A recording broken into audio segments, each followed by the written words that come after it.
So today we're taking a look at the Masterverse Revelation He-Man. So stay tuned.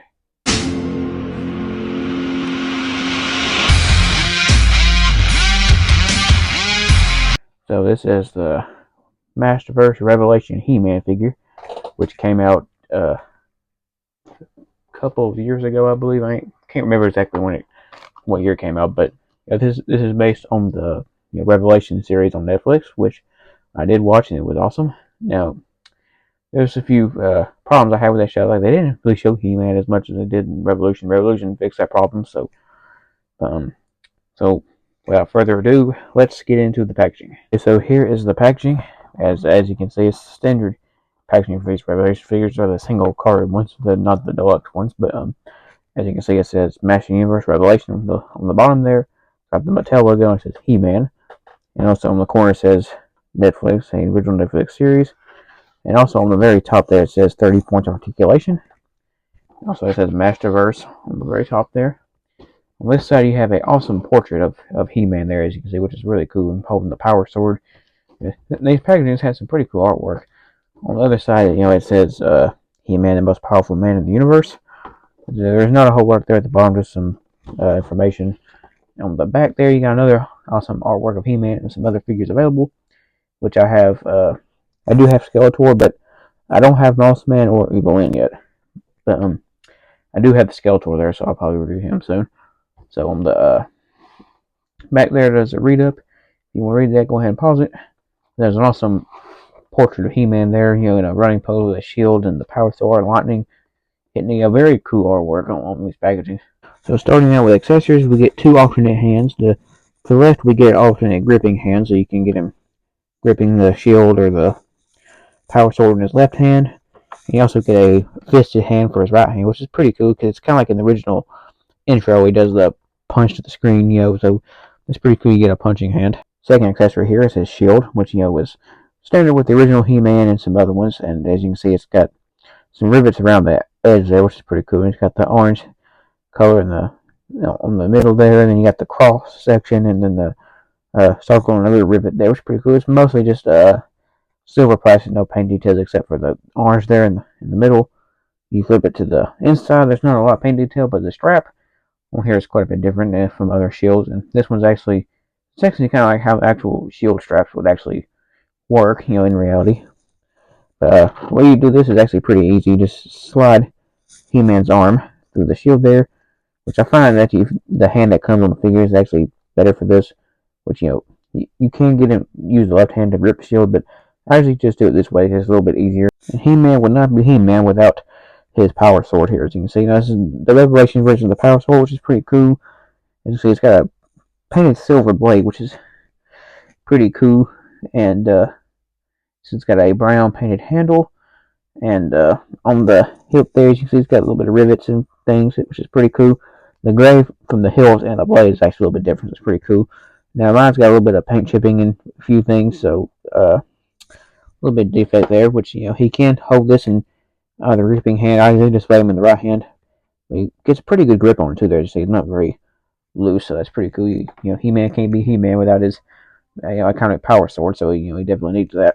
So for articulation, Revelation He-Man has a ball joint at the head there, which is standard for a lot of these modern figures. He's got a hinge and a swivel there at the shoulder, and a double hinge at the elbow there.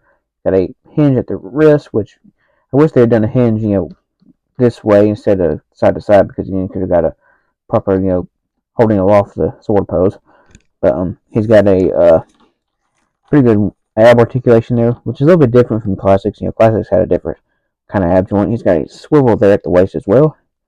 Got a hinge at the hip and a swivel at the hip, so that's pretty cool. It does kind of break the sculpt up a little bit when you do that, but still pretty cool. He's got a double hinge at the knee there, which is pretty stiff, as you can see, so you get pretty good knee articulation. He's got a swivel at the boot, and a hinge and a swivel at the ankle. Now let's go over the sculpt design and color, starting with his head. As you can see, he's got the standard blonde He-Man hair, as you can see. He's got blue eyes too, as you can see, and he's got looks like kind of brown eyebrows there, And there's some pretty good paint details in the hair itself, as you can see. Just a little bit of like washing there.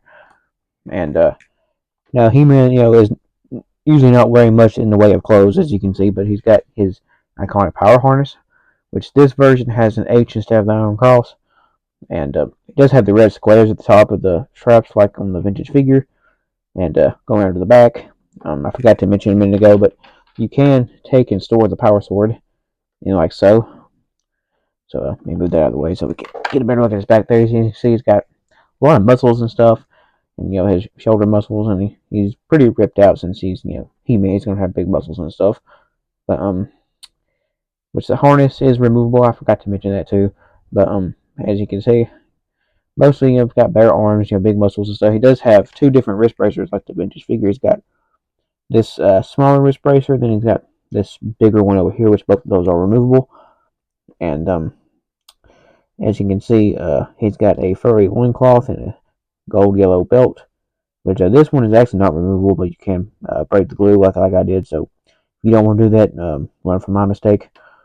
But as you can see, he's got bare legs with pretty big thigh and hip muscles and stuff. Pretty standard for He-Man. As you can see, going to the back, still got the furry underwear with the gold belt. He's also got the furry boots. He's got a darker brown at the top of the fur, but they didn't paint the straps, so it'd been cool if they would have painted the straps brown too. That would made it stand out, but unfortunately they didn't. This new Masterverse Revelation He-Man compared to his vintage counterpart. Now, really the difference in accessories is the new one didn't actually come with a battle axe, but he does have the sword and the shield like the vintage ones. That's pretty cool. And like I said, the biggest difference, being with the harness now has an H instead of the classic Iron Cross. So that's a little bit of a change there. But I mean, it's not that too bad of a change. And last but not least, here he is compared to the Rebel Leader of Dolph Lundgren, the 87 live action He-Man. So now I do have two other classic ones I could use. Would probably have been a little bit better for this, but this one was the easiest one to get to on my shelf, so that's why I chose this one. Now, as you can see, the articulation on classics and these new Masterverse figures are quite a bit different. They have the Masterverse figures are a little bit articulated. The Masterverse figures are supposed to be kind of like the spiritual successor to the classics line, which unfortunately I don't have a whole lot of classics figures anyway because they're kind of expensive. So these Masterverse ones so far ain't too bad. But I got a few classics that I've got here. They like, for instance, the Rebel Leader He-Man here. I also got the Frank Langella Skeletor. I got One Door and Anti-Turret He-Man, which I did already review. So if you want to go watch those, you can. They're in a playlist. What do I think of this figure overall? I really like this figure. It's one of my favorites I have. And now, me personally, as a collector, I always prefer the vintage toys over the newer ones because it's just nostalgia, and that's what I grew up playing with when I was a kid. So just nostalgic reasons. But these new ones are really cool, and I do enjoy them. And I did enjoy the Revelation series that this figure comes from, and I also enjoyed the Revolution series that also came out after it.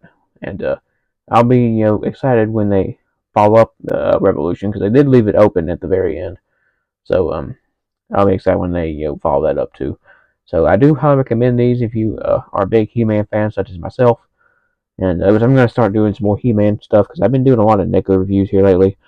So I'm going to take a break from NECA and start doing some He-Man stuff. So if you're a big He-Man fan, like I said, you better get ready for it because we're going to He-Man roll.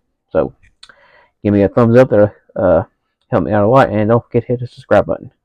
Till next time.